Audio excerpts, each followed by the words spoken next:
how to transfer ownership of a vehicle, may it be two-wheeler or four-wheeler or three-wheeler. The procedure is same. We look at how the ownership of a vehicle can be transferred.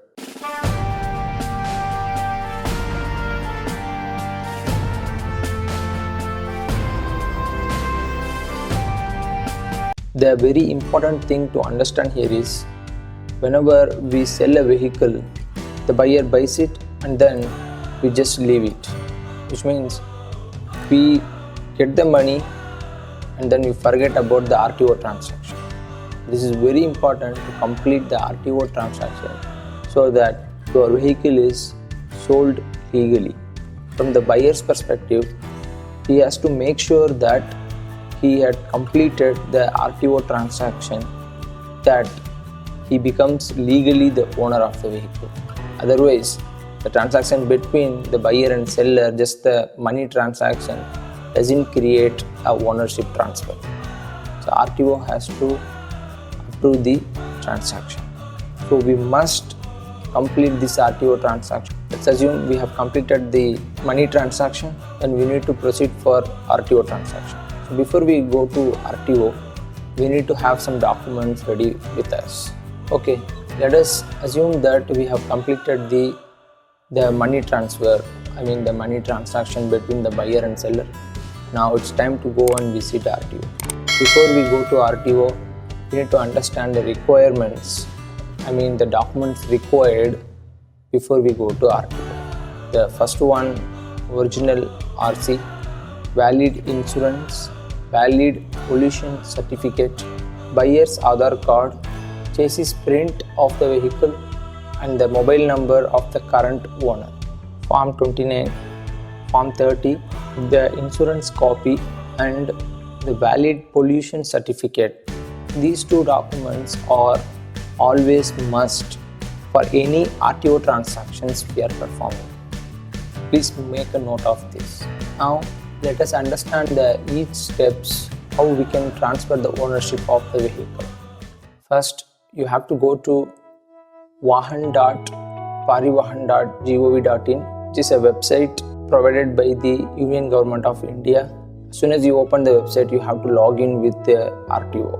Which RTO? Here, the vehicle which is currently registered. For example, if the vehicle is currently registered with Coimbatore RTO, then you should be selecting Coimbatore RTO from the drop down. That is what your current RTO. So we have to select that current RTO of the vehicle and then get into the application. After that, you have to provide the vehicle details. You have to provide the vehicle registered number and then the last 5 digits of the chassis number. And then provide the current owner's mobile number, which means they're registered with the RTO already, and the mobile gets the OTP and then enter here. After successful login here, the form opens up. In this particular form, we have to mention the owner's name and the current address. This must be as per the Aadhaar card, whatever the buyers have. So first we need to fill up the buyer's details here, and then you will be entering the selling price for how much you have sold out. And then very importantly, we need to understand here is servicing RTO. So there is an option to select an RTO to whom you are going to submit this application. Here you have to select the RTO of the jurisdiction of the buyer's address. The buyer's address as per the Aadhaar card, because the RTO who is going to complete this transaction has to be within the jurisdiction of the buyer's address as per the Aadhaar card. So select the concerned RTO. For example, if the buyer is from the Chennai, then you have to select the respective Chennai RTO. Maybe the seller can be from a different city, maybe Coimbatore, or the original vehicle is from the Coimbatore RTO also.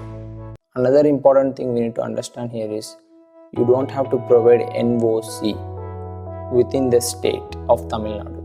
Once you complete this step, you have to make the payment as shown here. So it is going to be around 500 rupees. So we have to make this payment online. Most RTOs won't accept cash payment at the counters, so please make sure you complete the online transaction as well. As soon as the payment is done, you will get the form 29 and form 30, and then you have to sign at the appropriate places, because these forms are pre-filled, because we perform online transaction, filled out all the fields which are required, so just the form gets generated. All that we have to do is just sign. What is next? Now we have to go to RTO. Once you take all these documents we discussed, we have to go to RTO and meet the superintendent. He verifies your document and then he sends you for vehicle verification or the inspection with motor vehicle inspector. Here the motor vehicle inspector looks for the chassis print. Just take a look at how this chassis print can be taken.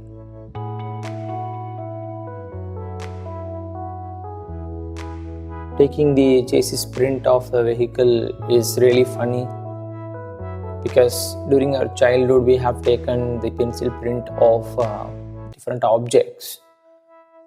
So it is very funny, and just take it and then keep at least 4 copies of chassis prints in the file, so that the motor vehicle inspector takes whatever the copies he wants.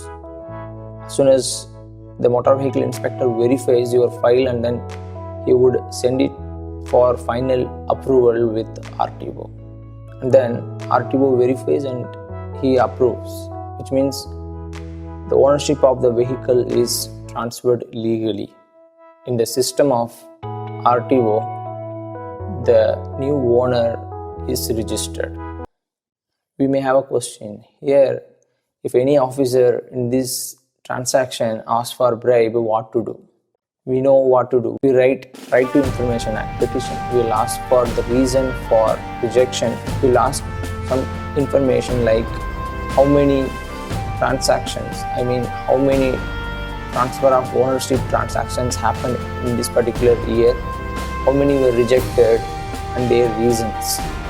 So if you ask these kind of questions to the RTO, then if you satisfy all the requirements, if you have submitted all the documents, and they will definitely come up and then get the transaction complete successfully. Thank you.